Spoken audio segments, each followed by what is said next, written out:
Sejak 7 Oktober 2023, rasanya peta geopolitik global itu mulai bergeser ya. Nah, kali ini kita akan coba bedah sebuah sudut pandang spesifik yang bilang kalau dunia ini lagi menyaksikan sebuah realitas baru. Dan realitas lama yang selama ini kita tahu, jangan-jangan cuma ilusi. Nah, ini dia klaim utamanya, yang jadi dasar dari semua argumen mereka.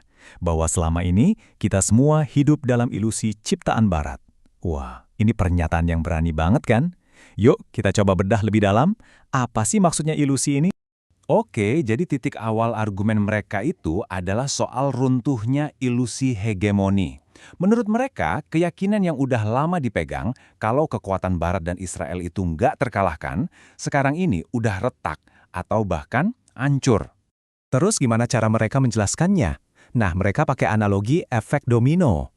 Jadi serangan Tufanul Aqsa tanggal 7 Oktober itu menurut mereka bukan sekedar satu peristiwa aja. Bagi mereka itu domino pertama yang jatuh, ibarat tamparan yang ngebangunin dunia dan memicu rentetan perlawanan baru. Dan bener aja, domino-domino berikutnya mulai kelihatan. Menurut pandangan mereka, peristiwa pertama tadi langsung memicu faksi-faksi lain di kawasan. Nama-nama seperti Hezbollah, Ansarullah Houthi dari Yaman, sampai Iran disebut secara spesifik. Semuanya diklaim jadi lebih berani, lebih termotivasi buat menantang status quo yang ada. Oke, dari ilusi hegemoni yang katanya runtuh, argumennya sekarang pindah ke medan perang lain yang gak kalah penting, perang informasi. Di sini nih, apa yang kita lihat di permukaan, katanya beda banget sama kenyataan yang sebenarnya terjadi.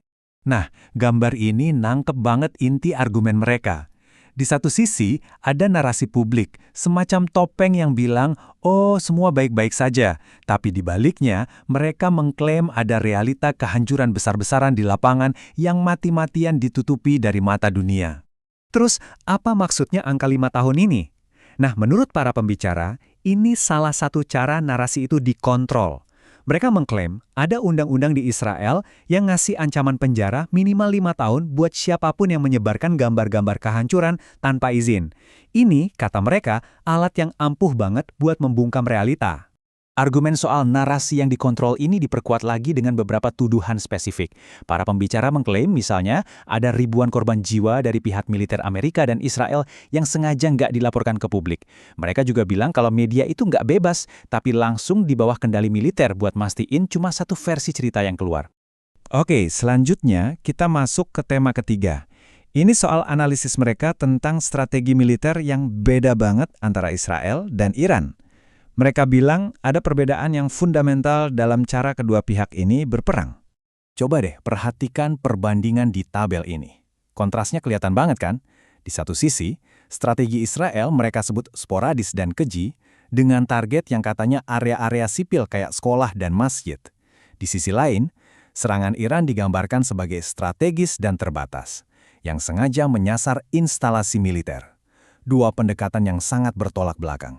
Lalu, kenapa Iran menyasar instalasi militer yang spesifik itu? Nah, menurut para pembicara, kuncinya ada di satu kelemahan, radar. Mereka jelasin kalau sistem pertahanan canggih kayak Iron Dome dan David Sling itu bisa jadi buta kalau radarnya nggak berfungsi.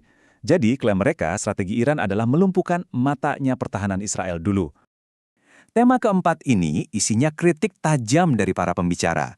Sasarannya adalah peran yang menurut mereka dimainkan oleh negara-negara lain di kawasan itu. Dan kelihatan banget, mereka sangat kecewa. Akar kekecewaan mereka tuh ada di klaim ini. Pangkalan militer Amerika di Teluk itu, kata mereka, bukan buat melindungi negara-negara Arab. Tujuan utamanya, menurut argumen mereka, justru untuk melindungi Israel. Dan yang lebih bikin miris, kata mereka lagi, semua itu dibiayai pakai kekayaan negara-negara Arab itu sendiri. Para pembicara ini kemudian ngejelasin sebuah alur cerita yang mereka yakini sebagai plot untuk eskalasi. Gini kira-kira urutannya. Pertama, mereka menuduh AS menyerang Iran, tapi dengan bantuan dari negara-negara Teluk. Nah, Iran tentu akan terprovokasi buat membalas. Tujuan akhirnya, kata mereka, adalah memicu perang yang lebih luas di Teluk, perang antar sesama negara Muslim, yang mereka sebut sebagai skenario impian Amerika. Nah, kita sampai di bagian akhir.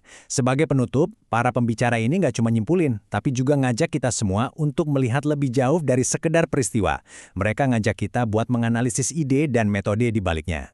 Mereka menuntut argumennya dengan kutipan terkenal yang sering dikaitkan dengan Socrates ini. Ajakannya jelas banget. Yuk, kita berhenti cuma fokus pada siapa melakukan apa. Mari kita mulai bertanya, ide apa sih yang sebenarnya sedang bertarung di sini? Salah satu ide kunci yang mereka sorot itu adalah framing. Gampangnya gini, menurut mereka, framing itu adalah metode membingkai sebuah peristiwa dengan narasi yang menyesatkan buat memanipulasi opini publik. Contohnya, mereka klaim serangan ke fasilitas minyak Iran itu sebenarnya dilakukan Amerika sendiri, tapi dibingkai seolah-olah Iran yang salah. Dan inilah kesimpulan pamungkasnya. Api yang terjadi hari ini, bagi mereka, bukanlah sesuatu yang baru. Ini adalah verifikasi langsung di era modern, sebuah bukti nyata dari pola-pola perilaku, kayak pengkhianatan dan manipulasi, yang mereka yakini sudah didokumentasikan selama ratusan tahun. Pembahasan ini pun meninggalkan kita semua dengan satu pertanyaan besar kan? Di tengah badai informasi dan narasi yang saling bertabrakan, tantangan terbesar buat kita semua sekarang adalah gimana caranya kita bisa membedakan mana yang fakta dan mana yang cuma framing yang disengaja.